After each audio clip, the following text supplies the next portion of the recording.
হবে। पैर में पट्टी, व्हीलचेयर और 5 किलोमीटर का मार्च। ममता बनर्जी जैसी नेता ये मौका नहीं छोड़ सकती। चुनाव का पूरा माहौल अपनी चोट के इर्द गिर्द कर दिया। ऐलान कर दिया कि बंगाल में अब खेल और भी जबरदस्त होगा। আমি শুধু আপনাদের কাছে এটুকুই বলবো, আমার জীবনে অনেক আঘাত, অনেক প্রত্যাঘাতের মধ্যে দিয়ে, অনেক লড়াইয়ের মধ্যে দিয়ে আমি পেরিয়ে এসেছি, কিন্তু এই নেভার বাউ ডাউন মাই হেড। কিন্তু ডাক্তার 15 দিন বেড রেস্ট নিতে বলেছিলেন, কিন্তু আমি যদি বেড রেস্ট নিই তাহলে বাংলায় মানুষের কাছে পৌঁছবে কে? আর তাহলে তো যারা পরিকল্পনা করে, যারা চক্রান্ত করে, তারা সাকসেসফুল হয়ে যাবে। আমাকে বেরোতেই হবে, আমাকে ভরসা রাখুন। আমি আবার বলছি, আমি হুইল চেয়ারে ভাঙা পায়ে আমি সারা বাংলা ঘুরে বেড়াবো, আর খেলা হবে। মনে রাখবেন, নিহত বাঘের থেকেও আহত বাঘ আরো ভয়ঙ্কর। जख्मी शेर और भी खतरनाक होता है। दीदी ने यही संदेश दिया है और अपने कार्यकर्ताओं में जोश भर दिया। व्हीलचेयर पर बैठी दीदी के साथ साथ पार्क स्ट्रीट से हाजरा तक उनकी पूरी सियासी सेना चल रही थी।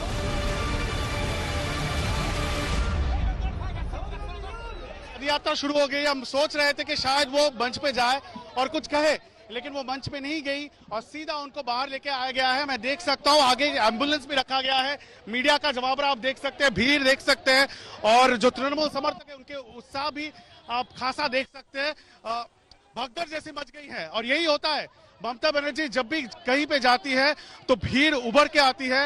इस तरह से भगदड़ आप देख सकते हैं। जो पुलिस कर्मियां हैं वो किस तरह से रस्सी लगा रही है। ममता बनर्जी को चोट लगे कई दिन हो गए और वो व्हील चेयर पर बैठकर प्रचार में जुट गई। व्हील चेयर पर ही कोलकाता में ये रोड शो किया और खत्म भी हाजरा मोड़ की उस जगह पर किया जहां उन पर सीपीएम के जमाने में हमले हुए थे। अभी ये माटी जो है ना, बंगाल की माटी बहुत ही ज्यादा गड़बड़ है।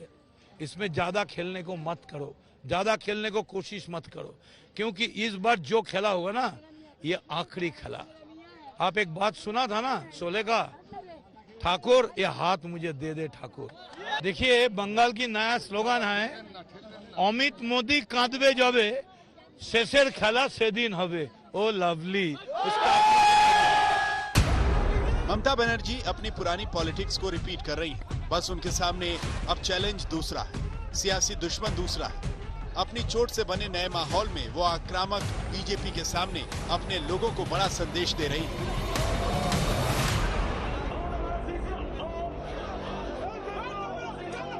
She is biologically much more fitter than many elderly people. ঠিক আছে, উনি এমনি নরমালি 7 থেকে 8 কিলোমিটার হাঁটেন, বাট ওনার উপর যে এটা নোংরা অ্যাটাকটা হয়েছে, এইটা সব থেকে বড় ব্যাপার। আমরা আমাদের বাবা মাদেরকে কতটা প্রোটেক্ট করে রাখি, উনি এটা 60 ঊর্ধ্ব মহিলাকে যারা এই ঘৃণ্য অ্যাটাকটা করেছে, আমার মনে হয় ইউথ হিসেবে আমাদেরকে সেটা প্রতিবাদ করা উচিত। अब व्हील चेयर से दीदी तेज चुनावी दौड़ लगाना चाहती और बीजेपी को रेस में पछाड़ना चाहती। ये बात अलग है कि अब ये सामने आ चुका है कि उन पर हमला नहीं बल्कि उनके साथ हादसा हुआ था। चुनाव आयोग को मिली रिपोर्ट्स के मुताबिक सुरक्षा में चूक की वजह से ममता बनर्जी को पैर में चोट लगी थी। 2 पर्यवेक्षकों और राज्य के मुख्य सचिव की रिपोर्ट देखने के बाद चुनाव आयोग ने कार्रवाई की है। मुख्यमंत्री की सुरक्षा व्यवस्था देखने वाले आईपीएस विवेक सहाय को डायरेक्टर सिक्योरिटी के पद से हटाकर निलंबित करने को कहा गया है। 1 हफ्ते में उनके खिलाफ आरोप तय करने को कहा गया है। पूर्वी मिदनापुर के डीएम विभू गोयल का ट्रांसफर कर दिया गया। उनकी जगह आईएएस स्मिता पांडे को नियुक्त किया गया है। पूर्वी मिदनापुर के एसपी प्रवीण प्रकाश को तत्काल निलंबित कर दिया गया। उनकी जगह आईपीएस सुनील यादव को जिम्मेदारी दी गई। सीएम के साथ हादसे में और जो भी जिम्मेदार अधिकारी और सुरक्षा कर्मी हैं, उन पर भी 3 दिन के अंदर एक्शन लेने को कहा गया है और मुख्य सचिव से ये सुनिश्चित करने को कहा गया है कि इस मामले में जांच 15 दिन में पूरी हो जाए।